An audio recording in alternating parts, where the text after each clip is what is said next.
In most murder cases, the victim is silent. But in this case, the victim helped solve his own killing through a single, accidental piece of evidence left behind.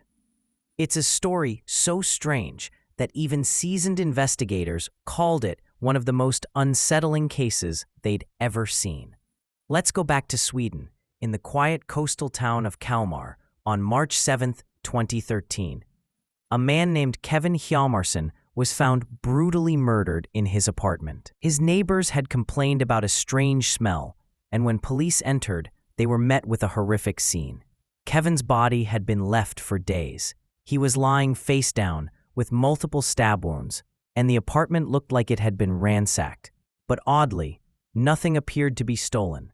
There were no signs of forced entry, no security cameras in the building, no witnesses, nothing to go on. Just a dead man and a wrecked room. For weeks, the police were stuck. They ran forensic tests on every surface, checked all known associates, and even questioned the victim's estranged ex-girlfriend, but nothing pointed to a suspect. Kevin, 33 years old, had been quiet, kind, and lived a low-profile life. He wasn't involved in crime. He wasn't known to have enemies. And then, a miracle, or rather, a mistake. When investigators re-examined Kevin's laptop, which had been smashed and left in the sink, they noticed something unusual. Despite the damage, the hard drive was intact. When forensic techs recovered the files, they found a single audio recording buried in a temporary folder. It hadn't been saved on purpose.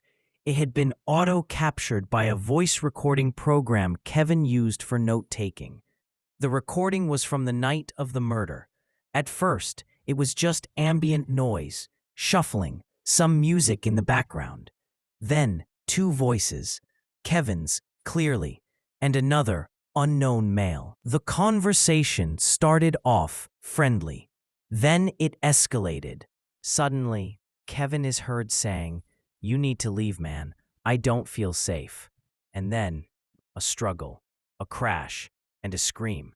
And finally, the other man yelling something that would change the entire case. "You think you're better than me, Kevin, huh? You always thought you were smarter." It wasn't much, but it was enough. The tech team cleaned up the audio and enhanced the voice. Kevin had a former classmate, a man named Eric Monson, who had a history of substance abuse and erratic behavior. When Eric was brought in and played the audio, his face went white. He denied everything at first, until the audio caught him saying Kevin's name mid-fight. That was the final nail. DNA under Kevin's fingernails matched Eric. Blood on a broken lamp was a match too. But here's the twist. Eric wasn't even supposed to be in town that night. He'd told friends he was staying with family in Malmö. He had bought a bus ticket and everything, but in reality, he'd never boarded. Investigators believe he had come to Kalmar just to confront Kevin after a paranoid mental breakdown, possibly fueled by drugs. Why Kevin? That part still isn't fully clear. Some speculate Eric had long held jealousy or delusions. Others think Kevin was just the unlucky target of a man unraveling. What we do know is this: Kevin, unknowingly, recorded the exact moment that would solve his own murder. A digital ghost whispering from a broken laptop. Eric Manson was sentenced to 18 years in prison for murder. In court, he sat stone-faced while the audio was played. Jurors later said the recording haunted them for weeks. Kevin's case became a national story in Sweden, not just because of the brutality, but because of the eerie way it unraveled. A murdered man who spoke from beyond the grave, catching his killer in the act.